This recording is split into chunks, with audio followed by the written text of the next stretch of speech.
For Reddit horror stories. Endless nightmares. Megan woke up gasping for air, her sheets soaked with sweat. She had been having vivid, terrifying nightmares for weeks, each one feeling more real than the last.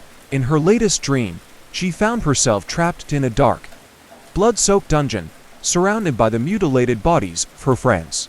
She couldn't shake the feeling that it was more than just a nightmare, that it was a warning of things to come. As Megan tried to catch her breath, she heard a strange noise coming from outside her window. She got out of bed and looked outside, but saw nothing out of the ordinary. But as she turned to go back to bed, something caught her eye.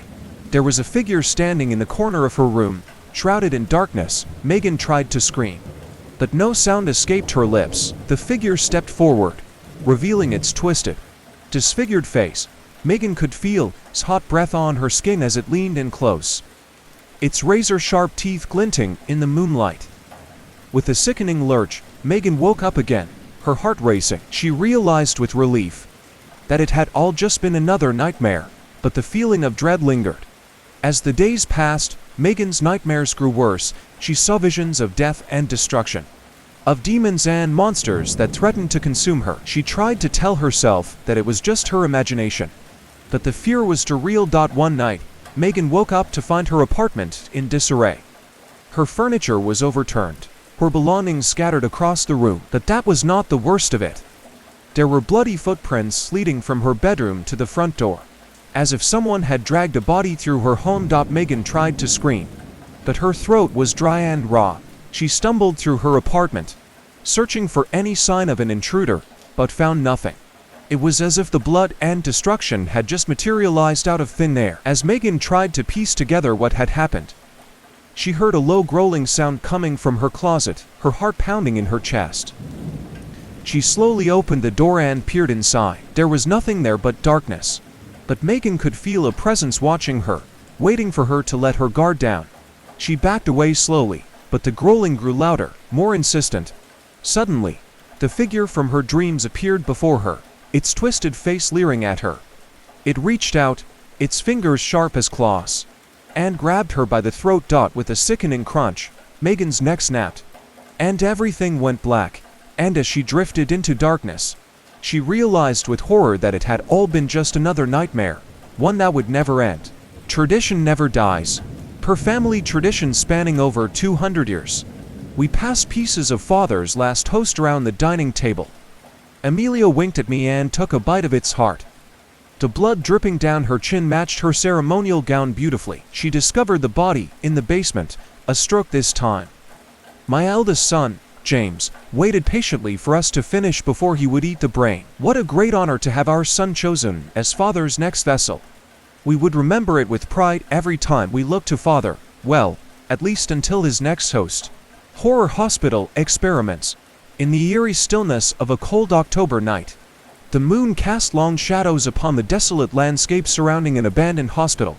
Rumors of its dark past had circulated among the townsfolk, warning of the horrors that had transpired within its decaying walls. However, driven by a morbid curiosity, a young girl named Emily ventured into the forsaken building, oblivious to the terror that awaited her.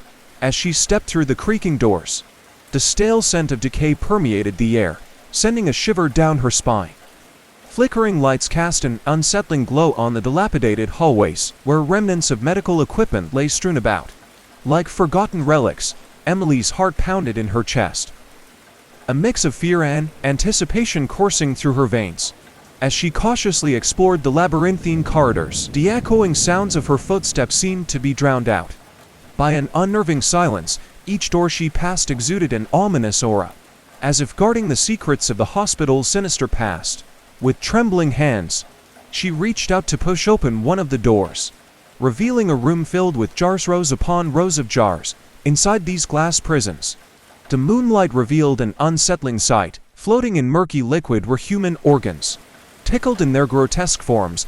The labels on the jars were faded, but Emily could still make out words like heart, brain, and eyes.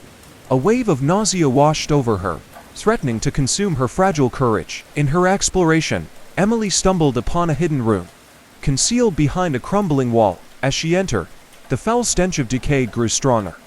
The flickering light bulb revealed a macabre sight, a makeshift operating theater. A place where unspeakable acts had been committed. Bloodstains adorned the cold, metallic table, and rusted surgical tools lay scattered haphazardly. Terrified yet transfixed, Emily's eyes were drawn to a row of journals stacked upon a rotting shelf. The pages were filled with the deranged ramblings of disturbed minds. They chronicled grotesque experiments conducted on unwitting patients, describing the doctors' descent into madness and their insatiable hunger for knowledge. As Emily leafed through the journals, her mind reeled with horror. The doctors had experimented on their victims, seeking to unlock the mysteries of life and death. They had fused limbs together, attempted to create new organs, and conducted unimaginable surgical procedures on the living. The pages spoke of screams that echoed through the night, and the haunting pleas for mercy that went unanswered. With a growing sense of dread, Emily realized that she was not alone in the abandoned hospital. Faint whispers seemed to emanate from the darkened corners, sending chills down her spine. Shadows danced in her periphery, hinting at the presence of something sinister, something that thrived on pain and suffering. Panic seized Emily as she desperately tried to find an exit, but the hospital seemed to have transformed into a labyrinth of despair. Every hallway led her deeper into the heart of darkness. The whispers grew louder, the shadows more menacing, as if mocking her feeble attempts to escape their clutches. In a final act of desperation, Emily burst through a door, stumbling into an operating room that remained untouched by time. As she turned to face the door she had just passed through, she froze in terror. The deranged doctors, their faces twisted with madness, stood before her, their blood-stained hands reaching out, eager to continue their grisly experiments. Screaming, Emily sprinted through the hospital, her heart pounding in her ears. The doctors pursued her relentlessly, their maniacal laughter echoing through the decaying corridors. With every step, her hope waned, until she found herself trapped in a dead-end room, surrounded by the horrors of her own making. As the doctors closed in, their scalpels glinting in the dim light, Emily's fate seemed sealed. The abandoned hospital claimed another victim, ensnaring her in its web of nightmares and despair. And on that cold October night, her cries of terror were drowned out by the relentless darkness that consumed her.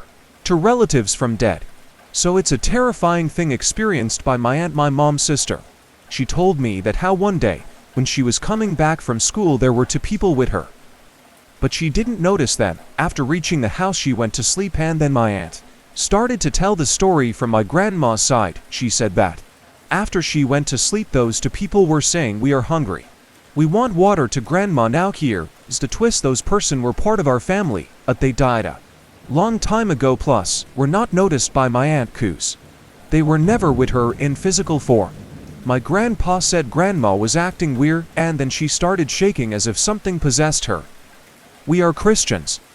My mom's side of family lived in a village. Almost all of the people were Christians, so my grandpa woke my aunt up and told the pastor to come fast along with others. Grandma was shaking violently.